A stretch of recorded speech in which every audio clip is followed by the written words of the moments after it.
नमस्कार मंडळी, बाळूमामाच्या नावानं चांग भलं. आपण संत बाळूमामा यांच्या 2026 ते 27च्या भागणुकीबद्दल बोलणार आहोत. तुम्ही जे ऐकणार आहेत ते काही साधंसुद्धा नाही. हा भविष्यातील इशारा आहे, त्यामुळे चुकूनही दुर्लक्ष करू नका. व्हिडिओ स्किप न करता शेवटपर्यंत जरूर बघा. चॅनलमध्ये नवीन असाल तर चॅनल लाईक करा आणि सबस्क्राईब देखील करा. कमेंटमध्ये जय बाळूमामा लिहायला विसरू नका, जेणेकरून आपल्याला देखील बाळूमामाचा आशीर्वाद नक्कीच प्राप्त होईल. पृथ्वीचा करार संपत आला आहे. सूर्य चंद्र काही वर्षांनी एकत्र येतील. चंद्र सूर्याची टक्कर होईल. 3 दिवस जगात अंधार राहील. पृथ्वी गडप होईल. सांभाळून राहा. तारणाऱ्याला तारणार, मारणाऱ्यांना मारणार, कळपाताला शोधून काढणार. शिक्षा होणार. ज्याच्या अंगी भक्ती तो सुखाने खाणार. बाळूमामाचे आदमापूर प्रति पंढरपूर होईल. बाळू धनगराचा राजवाडा पाहायला जग दुनियातून लोक येतील, अशी भविष्यवाणी कृष्णात बाबूराव डोने, पुजारी वाघपूरकर यांनी केली. या मराठी वर्षातील हे शेवटची आणि महत्त्वाची भागणूक आहे. भारतावर आक्रमण होईल. भारतीय सैनिक हल्ले परतून लावतील. विजयी पताका फडकवतील. तिरंगा ध्वज आनंदात राहील. अनेक देश हिंदू धर्माची स्थापना करतील. हिंदू संस्कृतीचा स्वीकार करतील. हिंदू धर्माला चांगले दिवस येतील. भारत देश हिंदू राष्ट्र होईल. देश व राज्याच्या राजकारणात मोठा गोंधळ होईल. राजकारणी नेते मंडळी या पक्षातून त्या पक्षात कोलांट उड्या मारतील. राजकारणी सत्ता संपत्तीच्या मागे लागतील. सत्तेच्या बाजारात राजकीय नेते विकत मिळतील. पक्षनिष्ठा घाण ठेवतील. राजकारणात पैसे न खाणारा राजकीय नेता सापडणार नाही. दिल्लीच्या गादीसाठी मोठी चढाओढ लागेल. राज्याच्या राजकारणात गोंधळ होईल. सत्तेचे सिंहासन डळमळीत राहील. राजकारणात लोक देवाधर्माला विसरून जातील. भ्रष्टाचार उदंड होईल. नेते मंडळी तुरुंगात जातील. महाराष्ट्राच्या राजकारणात उलथापालथ होईल. सीमा भागात मोठा गोंधळ होईल. गुंडाची राजे येतील. जातीवाचक राजकारणाला ऊत येईल. जगात डोंगरा एवढं पाप वाढलं आहे. दोऱ्या एवढं पुण्य शिल्लक आहे. कोल्हापूरच्या देवीला स्वप्न पडलंय. तिच्या डोळ्यातून रात्री पाणी येतंय. साताऱ्याच्या गादीवर फुले पडतील. सत्यानं वागा. गर्वानं वागलं तर फसाल. वारा वावटळ उदंड होतील. काळ्या खडकाच्या लाया होतील. विजेने मोठे नुकसान होईल. बाळूमामा यांच्या बकऱ्यांच्या कळपात मेंढीच्या पोटी मुलगा जन्माला येईल. दुनियेत नवल होईल. तरुण पिढी वाममार्गाला लागेल. रेल्वे मोटारचे मोठे अपघात होतील. नीतिमत्ता बाळगा. 5 बोटांनी धर्म करा. धर्माची बाजू पुढे न्या. 3 महिन्यांचे धान्य पिकेल. खरीप बहुत होईल. तांबडे रास मध्यंतरी पांढरा धान्य उदंड पिकेल. गावाची पेंडी मध्यम राहील. धान्य दारात, वैरण घरात ठेवाल. धान्य महागेल. जगणं मुश्किल होईल. ज्याच्या परी धान्य तो शहाणा होईल. तांबे लोखंड मोलाचे होईल. शेतीचा भाव वाढत जाईल. पैशाच्या जोरावर न्याय दिला जाईल. माणूस कागदाचा घोडा नाचवेल. सोन्याचा भाव तेजीतच राहील. पेट्रोल इंधन दरवाढीने जनता हैराण होईल. वैरणीचा भाव वाढत जाईल. वैरण धान्याच्या चोरी होतील. सांभाळून ठेवा. तांबडी रास मध्यम पिकेल. पांढरा धान्य मोलानं विकेल. बैलांची किमती बकऱ्याला, बकऱ्याची किमती कोंबड्याला येईल. बकऱ्याची किंमत लाखावरती जाईल. मनुष्य जंगलात जाईल. जंगलातील पशुधन गावात येईल. वाड्या वस्त्या ओस पडतील. मेघाची वाट पाहाल. पाऊस पाणी पाणी म्हणाल. पाण्याचा कप विकत मिळेल. नदीजवळ प्रकल्प मोठ्या प्रमाणावर होतील. पाण्यासाठी मोठी आंदोलने होतील. सागरी संपत्तीचा नाश होईल. उन्हाळ्याचा पावसाळा होईल. धर्माचा पाऊस कर्माचा होईल. मनुष्याला अनेक आजार होईल. डॉक्टर हात टेकतील. मनुष्याला बुद्धी जास्त, आयुष्य कमी होईल. विज्ञानाची प्रगती माणसाला घातक ठरेल. विज्ञानाच्या प्रगतीमुळे मनुष्य परावलंबी होईल. आगामी काळात पृथ्वी सोडून मनुष्य परघरावर राहायला जाईल. बाळूमामा शेषनागाचा अवतार आहे. या गावात मी निशाण रोवले. माझं ठाण मांडले. बाळूमामाचा त्रिभुवनात जय जयकार होईल. आदमापूर बाळूमामाची पवित्र भूमी हाय. पुण्यभूमी हाय. या गावाचा महिमा जगात वाढेल. एकीने वागा. राजकारण आणशीला. करशीला तर माझ्याशी गाठ हाय. पिवळ्या भस्माचा महिमा अगाध राहील. भगवा झेंडा राज्य करेल. मिरवेल छत्रपती शिवाजी महाराज पुन्हा जन्माला येतील. आदमापूरवर माझा आशीर्वाद राहील. बाळूमामा सांगतात, धर्माची गाडी अजून चालू आहे, पण माणसाने तिच्याकडे पाठ फिरवली आहे. लोक देवधर्म विसरत आहेत. श्रद्धा कमी होत चालली आहे. स्वार्थ, पैसा, सत्ता याचाच विचार माणूस करत आहे. मित्रांनो, याचा अर्थ असा की माणूस अध्यात्मापासून दूर जात आहे. बाळूमामा सांगतात, जो धर्म सोडेल तो संकटात सापडेल, पण जो माझ्यावर श्रद्धा ठेवेल, जो भक्ती करेल, त्याला मी कधीच सोडणार नाही. बाळूमामा पुढे सांगतात, ही आदमापूरची भूमी पवित्र राहील. येथूनच माझं नाव संपूर्ण जगात पसरलं जाईल. माझा जय जयकार होईल. माझा दरबार भरलेला राहील.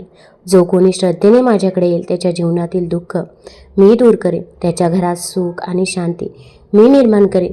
बाळूमामा इशारा देतात, जो माझा अपमान करेल, जो या पवित्र स्थळाचा आदर करणार नाही, त्याचा नाश होईल. मी पाप पुण्याचा हिशोब ठेवतो. कोणालाही त्याच्या कर्मापासून सुटका नाही. मित्रांनो, बाळूमामा शेतीबद्दल देखील सांगतात. पुढच्या काळात शेतीमध्ये मोठे बदल दिसतील. काही पिकं भरपूर येतील, तर काही पिकं मध्यम राहतील. धान्य कधी जास्त तर कधी कमी होईल. शेतकरी रात्रंदिवस कष्ट करेल, पण त्याला निसर्गावरच अवलंबून राहावं लागेल. आणि शेवटी बाळूमामा सांगतात की ही फक्त सुरुवात आहे. पुढे अजून मोठ्या आणि भयानक गोष्टी घडणार आहेत. म्हणून सावध व्हा, श्रद्धा ठेवा आणि धर्माच्या मार्गावर चालत राहा. बाळूमामा सांगतात, एका माझ्या लेकरांनो, मी तुम्हाला शेतीबद्दल सांगतो. पुढचा काळ हा शेतकऱ्यांसाठी सोपा राहणार नाही. शेतकरी रात्रंदिवस कष्ट करेल, घाम गाळेल, मेहनत करेल, पण त्याच्या कष्टाचं फळ नेहमी मिळेलच असं नाही. पाऊस वेळेवर पडणार नाही. कधी खूप जास्त पाऊस पडेल, तर कधी पूर्ण दुष्काळ पडेल. शेतकरी आभाळाकडे पाहत राहील, पण निसर्ग त्याच्या मनाप्रमाणे वागणार नाही. पिकांची स्थिती बदलत राहील. काही पिकं भरपूर येतील, तर काही पिकं मध्यम राहतील आणि काही वेळा पीक पूर्णपणे नष्ट होतील. जमिनीतील धान्य कधी उदंड पिकेल. तांदूळ, गहू, मूग, तूर, सोयाबीन ही पिकं भरपूर येतील, पण काही काळानंतर त्याच पिकांचं उत्पादन कमी होईल. धान्यांचे प्रमाण कधी जास्त तर कधी कमी होईल. बाजारात कधी भरपूर असेल, तर कधी तुटवडा निर्माण होईल.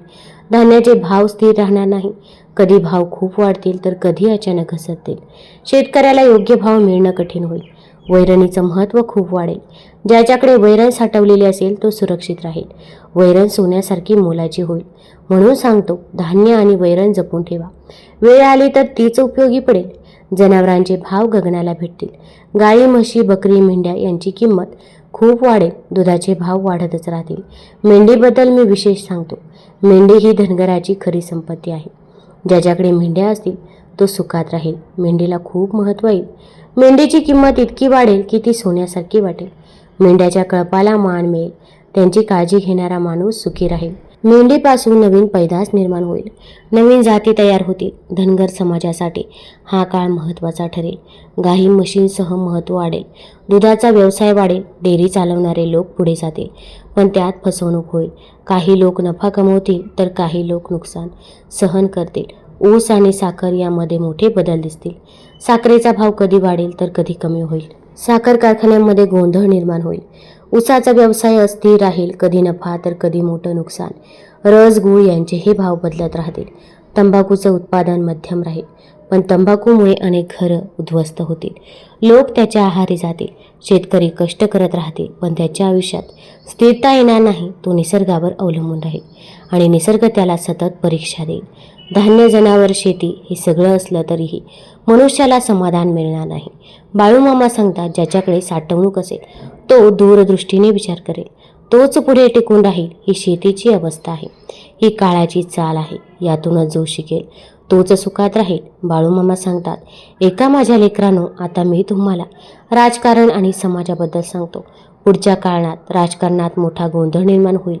नेते एकाच पक्षात टिकणार नाही. आज इथे तर उद्या तिथे जातील. पक्ष बदलणं सामान्य होईल. जाती धर्माच्या नावावर भांडणं होतील. लोक एकमेकांविरुद्ध उभे राहतील. सीमा वाद वाढेल. राज्यांमध्ये वाद निर्माण होतील. काही भागामध्ये मोठे गोंधळ होतील. अचानक दंगली होतील. जळपोळ, तोडफोड वाढेल. निर्दोष लोक यात सापडतील. अतिरेकी हल्ले वाढतील. बॉम्बस्फोट होतील. मोठी शहरं हादरतील. लोकांच्या मनात भीती निर्माण होईल. सुरक्षिततेचा अभाव जाणवेल. राजकारणात मोठे घोटाळे उघड होतील. मोठे नेते अडचणीत येतील. काहींना तुरुंगवास भोगावा लागेल. न्याय विकत मिळेल. पैशाने निर्णय बदलले जातील.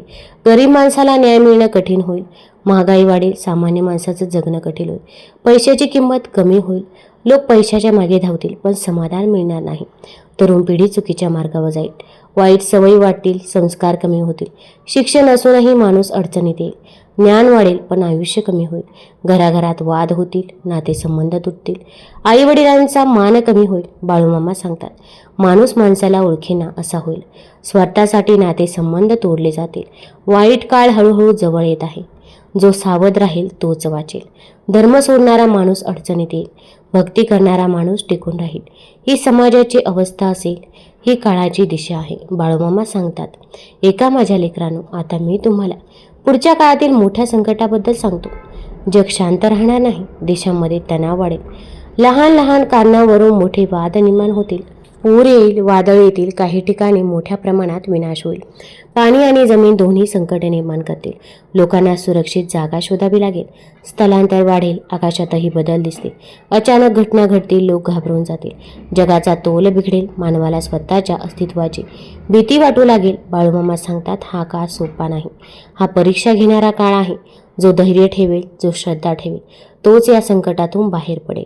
ज्याच्या मनात भक्ती आहे त्याला मी वाचवेल. त्याच्या पाठीशी उभा राहीन. ही जगाची अवस्था होईल. ही मोठ्या संकटाची सुरुवात आहे. बाळूमामा सांगतात, एका माझ्या लेकरांनो, आता मी तुम्हाला या काळाचा शेवटचा टप्पा सांगतो. जगात पापाचा घडा भरत चालला आहे. पाप डोंगरा एवढं वाढलं आहे. पुण्य दोरी एवढं उरलं आहे. त्या थोड्याशा पुण्यावरच जग टिकून आहे. एक वेळ अशी येईल जेव्हा पापाचा भार इतका वाढेल की पृथ्वी तो सहन करू शकणार नाही. निसर्ग स्वतः हिशोब घेऊ लागेल. धर्म हळूहळू कमी होईल. सत्याचा मार्ग सोडला जाईल. अधर्म, अन्याय, खोटेपणा यांचा प्रभाव वाढेल. तरुण पिढी चुकीच्या मार्गावर जाईल.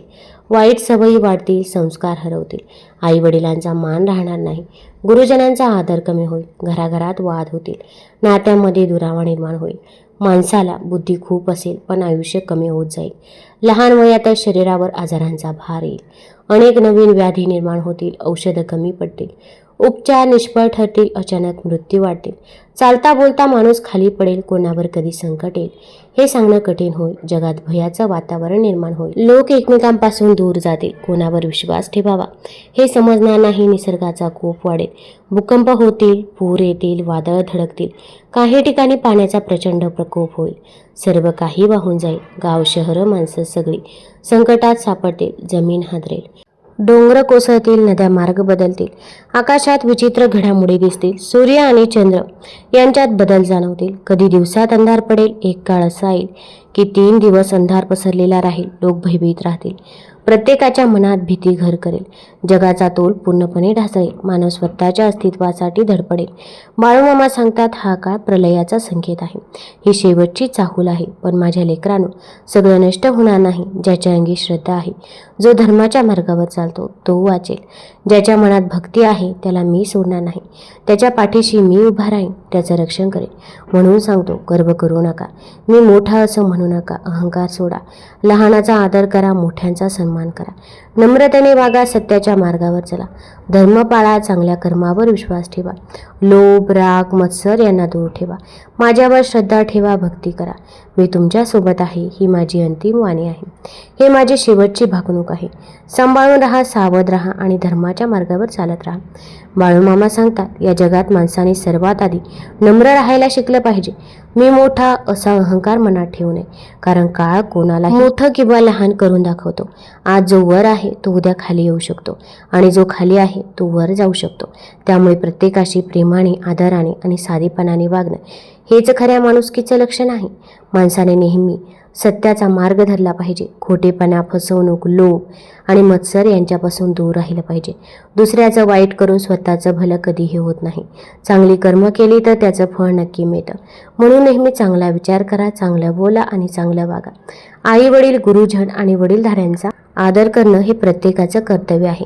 ज्याने आपल्याला जन्म दिला, वाढवलं, शिकवलं, त्यांचा अपमान कधीही करू नये. त्यांच्या आशीर्वादातच माणसाचं खरंच सुख दडलं आहे. बाळूमामा सांगतात की ज्याच्या मनात भक्ती आहे, श्रद्धा आहे आणि जो इतरांना मदत करतो तोच मला प्रिय आहे. केवळ नावाने भक्त होऊन उपयोग नाही, तर कृतीतून भक्ती दिसली पाहिजे. जो गरिबाला मदत करतो, दुःखी माणसाच्या पाठीशी उभा राहतो, प्रामाणिकपणे जगतो, तोच खरा भक्त आहे. लोभ आणि पैशाच्या मागे अंधपणे धावू नका. पैसा आज आहे, उद्या नाही. पण चांगली कर्म आणि चांगलं नाव कायम राहतं. म्हणून आयुष्यात समाधान ठेवा. जे आहे त्यात आनंद मानायला शिका. माणसाने निसर्गाचा आदर केला पाहिजे. निसर्गाशी खेळ खेळल्यास त्याचे परिणाम भोगावे लागतात. म्हणून पाणी, अन्न, जमीन यांचा आदर करा आणि जपून वापरा. बाळूमामा सांगतात, ज्याच्या अंगी श्रद्धा आहे, जो धर्माने चालतो, जो दुसऱ्याला त्रास देत नाही, त्याच्या पाठीशी मी कायम उभा असतो. संकट आलं तरीही मी त्याला सोडत नाही. म्हणून माझ्या लेकरांनो, भक्ती ठेवा, चांगुलपणा ठेवा आणि सत्याच्या मार्गावर चालत राहा. मी तुमच्या सोबत आहे. बाळूमामा पुढे सांगतात, भारत पाकिस्तानच्या सीमेवर छुपे युद्ध सुरू राहील. चीनचा भारतावर हल्ला होईल. कोरिया, चीन देश जगासाठी क्लेशदायक ठरतील. भारतावर आक्रमण करतील. भारतीय सैनिक हल्ले परतवून लावतील. विजयी पताका फडकवतील. तिरंगा ध्वज आनंदात राहील. तुम्हाला जर ही माहिती आवडली असेल तर चॅनल लाईक करा, सबस्क्राईब करा आणि आपल्या मित्रपरिवारासोबत जरूर शेअर करा. धन्यवाद.